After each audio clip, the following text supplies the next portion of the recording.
Hello my dear student, my name is Krishna Dwivedi and today we are discussing exercise 3.5.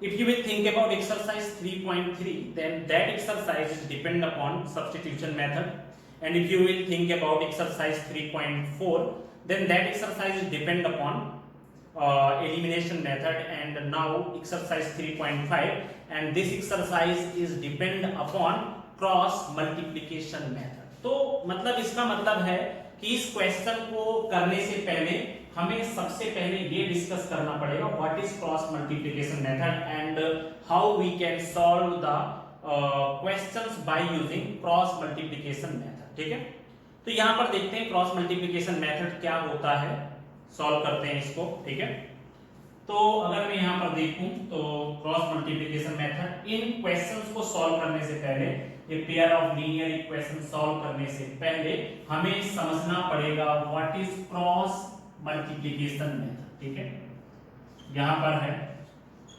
Cross multiplication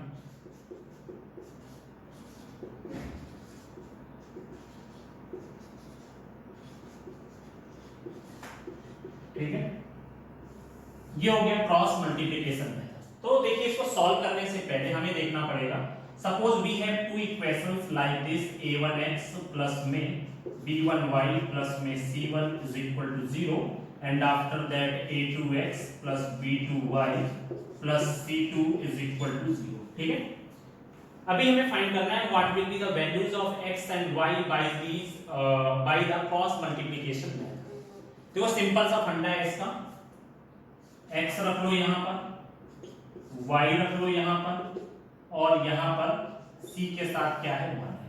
ठीक है, इसके लिए x के component को हमें क्या कर लेना है, बंद कर लेना है। बाकी जो बचे हुए, जब हम लोग x का फाइंड करेंगे तो x को पूरी तरह से बंद कर लेंगे, जब y का फाइंड करेंगे तो y को बंद कर लेंगे, और जब 1 वाला करेंगे तो c को बंद कर लेंगे। ठीक है, तो देखो भाई, जब हमारे पास x को फाइंड करने जा रहे हैं तो हमारे पास बचा क्या है, y का कंपोनेंट, इसको ऐसे रख दिया b1 b2, और उसके बाद आता है c1 c2, इसको ऐसे रख दिया।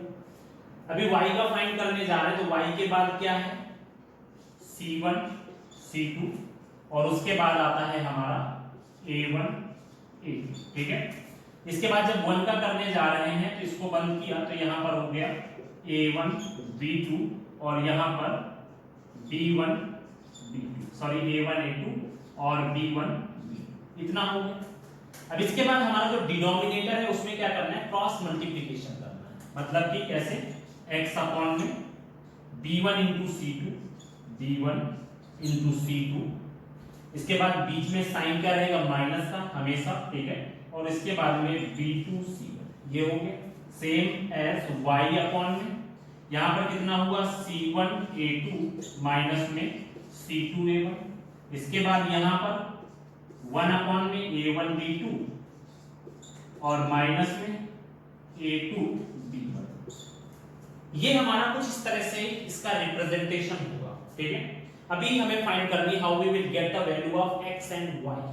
x और y की वैल्यू कैसे फाइंड करेंगे, इसमें से अगर हम लोग देखें x की वैल्यू को ऐसे, और यहां पर इस x की वैल्यू को इसके साथ कंपेयर कर लेंगे और इस y की वैल्यू को इसके साथ कंपेयर कर लेंगे, by which we will get the value of x and y। ठीक है, तो यहां पर क्या करेंगे, x अपॉन में b1 c2 माइनस में b2 c1 is equal to, यहां पर कितना हो जाएगा, 1 अपॉन में a1 b2 माइनस में a2 b1, इसके बाद में यहां पर x इज इक्वल टू, ये वैल्यू ऊपर चली जाएगी, then b1 c2 minus b2 c1 upon में a1 b2 minus a2 b1। This is the value of x. Same as for y. Now y upon क्या है, c1 a2 माइनस में c2 a1 is equal to 1 upon में a1 b2 minus में a2 b1। Then the value of y is equal to c1 a2 minus में c2 a1 upon में a1 b2 minus में a2 b1। This is the value of y। ठीक है, तो इस तरह से हम लोग फाइंड कर सकते हैं what is the value of x and what is the value of y bye using cross multiplication method. ठीक है, तो ये हमारा कुछ इस तरह से हो गया। अभी हम लोग यहाँ पर देखते हैं कि कैसे in pair of linear equations को सॉल्व करना पड़ेगा। तो इसको आप लोग लिख लेना, ठीक है, क्रॉस मल्टीप्लिकेशन मेथड। अभी हम लोग आगे बढ़ते हैं।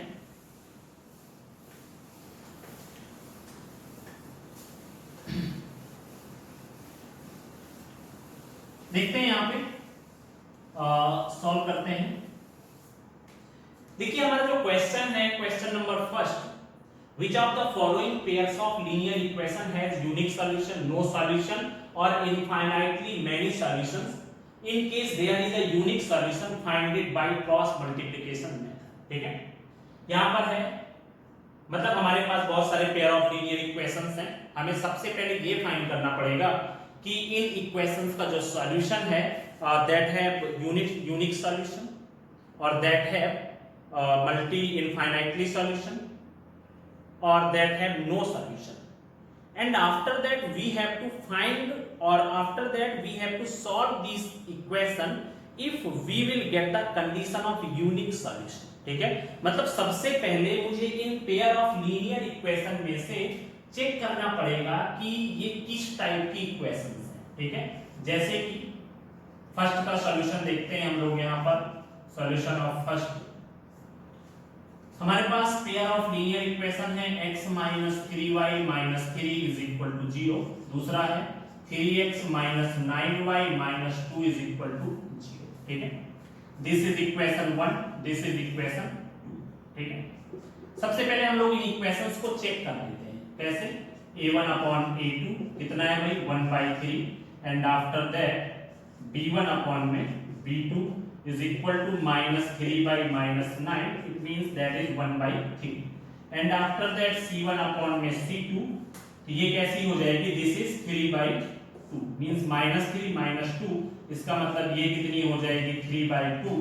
इसका मतलब ये कैसी कंडीशन हो गई, a1 upon a2 is equal to b1 upon b2 and does not equal to c1 upon c2, और ये किसकी कंडीशन है, ये कंडीशन है नो सॉल्यूशन की कंडीशन।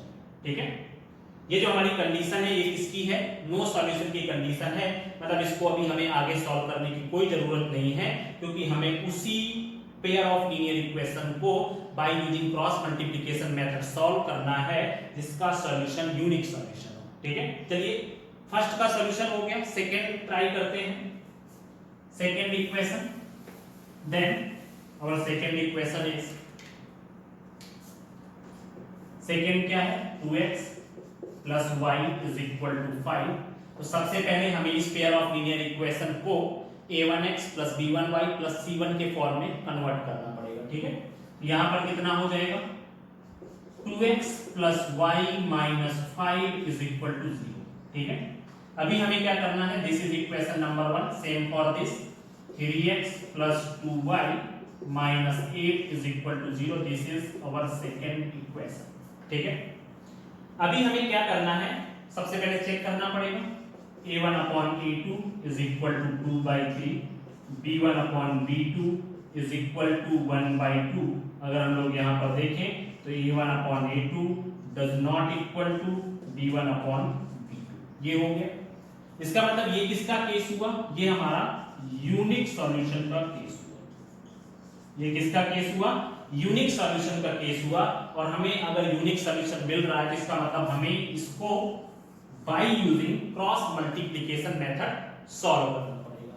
अब आपको पता है क्रॉस मल्टीप्लिकेशन मेथड क्या है, x अपॉन में, y अपॉन में और 1 अपॉन में। ठीक है, x की जगह पे मैंने बताया था कि जब हम लोग x की वैल्यू फाइंड कर रहे होंगे तो हमें x की वैल्यू को छोड़ करके बाकी सभी वैल्यू रखनी होगी। तो जब x को फाइंड, x को ढक लो, तो यहाँ पर 1 और 2 y के कंपोनेंट, उसके आगे वाले 1 और 2, और उसके बाद -5 एंड -8। ओके, इसके बाद में y का जब फाइंड करोगे तो y के आगे क्या है -5 एंड -8, और उसके बाद x के कंपोनेंट दैट इज 2 एंड 3। ठीक है, अभी आप c के लिए फाइंड करोगे, ये ढक लोगे, तो वहां पर x के कंपोनेंट कितने हैं 2 और 3, और y के कंपोनेंट कितने हैं 1 और 2।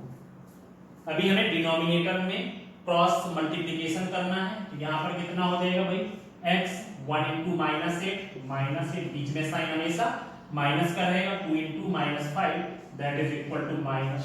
Okay, after that y upon में 5 into 3 that is equal to -15, बीच में साइन माइनस का, -8 into 2 16 -16.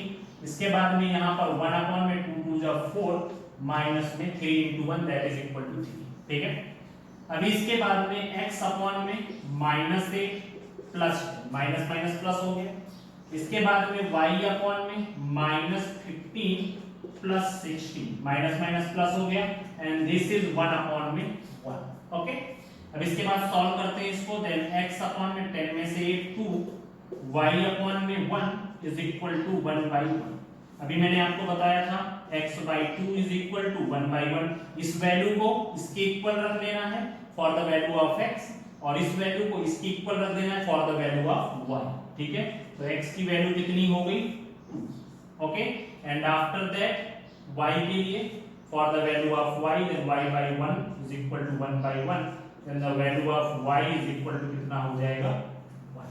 ठीक है, ये हमारे हो गया सेकंड क्वेश्चन का सॉल्यूशन. ठीक है, अभी हम लोग देखते हैं थर्ड का सॉल्यूशन. बहुत ही नॉर्मल था ये, ऐसे ही हमें सभी क्वेश्चन सॉल्व करने हैं. ओके, चलिए देखते हैं थर्ड का सॉल्यूशन.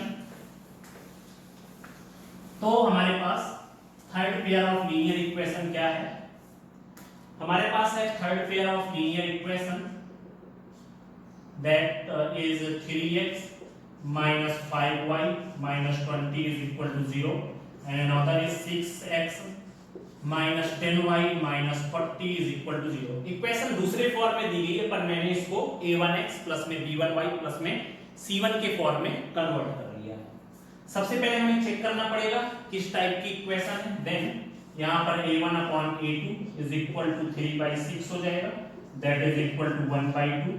इसके बाद में b1 upon b2 is equal to कितना होगा -5 अपॉन में -10 दिस इज आल्सो 1/2. इसके बाद में c1 अपॉन में c2 is equal to -20 bye में -40 मतलब कितना होगा दिस इज आल्सो 1/2. इसका मतलब ये कौन सा केस हुआ a1 upon a2 is equal to d1 upon में b2 is equal to c1 upon c2. इसका मतलब ये कौन सा केस हो गया इनफाइनाइटली मैनी सॉल्यूशन वाला केस हो गया. ये कंडीशन आपको मैं पहले भी बता चुका हूं. ओके, इनफाइनाइटली मैनी सॉल्यूशन वाला केस हो गया और इसका मतलब इसको हमें सॉल्व करने की जरूरत नहीं है. क्यों जरूरत नहीं है? क्योंकि आपको पता है हमें उसी पेयर ऑफ लीनियर इक्वेशन को सॉल्व करना है जिसका सॉल्यूशन यूनिक होगा, तो इसको हमें सॉल्व करने की कोई जरूरत नहीं है. ठीक है, अभी हम लोग देखते हैं फोर्थ इक्वेशन. ठीक है, fourth pair of linear equation पे आते हैं. Fourth pair of linear equation क्या है? Equation x minus 3y minus 7 is equal to 0. This is equation number 1. Another is 3x minus 3y minus 15 is equal to 0. सबसे पहले check करेंगे कि ये पेयर ऑफ लीनियर इक्वेशन का solution कैसा है, यूनिक है, नो सॉल्यूशन है या इनफाइनाइटली मेनी सॉल्यूशन है. ओके, तो यहाँ पर a1 upon a2 is equal to 1/3, b1 upon b2 is equal to -3 upon -3 that is equal to 1. इसका मतलब ये यूनिक सॉल्यूशन ही हुआ. a1 upon a2 does not equal to b1 upon में b2. ठीक है, इसके बाद में यहाँ पर a1 upon a2 does not equal to b1 upon b2. इसका मतलब ये कैसा सॉल्यूशन हुआ? यूनिक सॉल्यूशन हुआ. ओके, अभी हमें क्या करना है?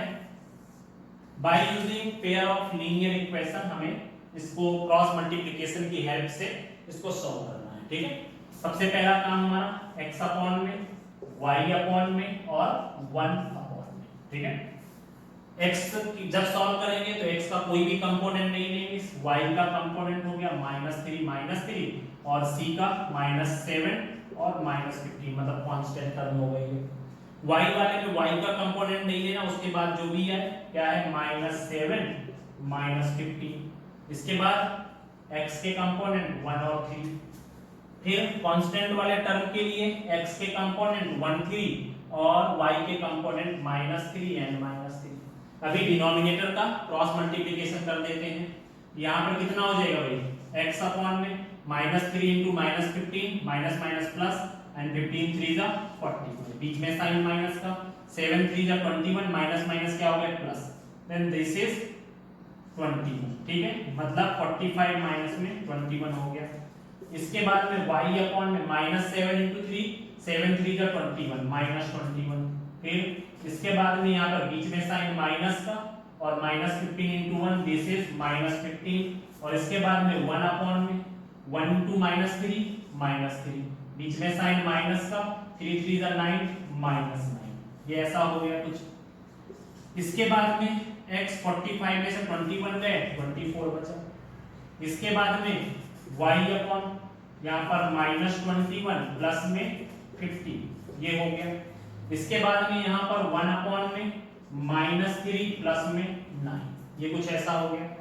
अब इसके बाद में हमें क्या करना है, x upon 24 is equal to y upon में -6 -20 plus 15 that is equal to 6 is equal to वहां पे 1/6 हो जाएगा। अब इसके बाद x की वैल्यू के लिए x by 24 is equal to 1/6, then x is equal to 24/6 that is equal to 4. This is the value of x, this value is equal to 4. Now for y के लिए y by में -6 is equal to 1/6, y is equal to -6 upon में 6, then y is equal to -1, ठीक है। ये हमारे पास हो गई x की value, x is equal to 4 and y is equal to -5, and ये हमारा -1, ये हमारा हो गया एक्सरसाइज 3.5 के फर्स्ट इक्वेशन के जितने भी पार्ट थे सभी का सॉल्यूशन, और हमने यहाँ पर ये भी डिस्कस किया क्रॉस मल्टीप्लिकेशन के बारे में, ठीक है। तो ये आज का हमारा टॉपिक, ओके।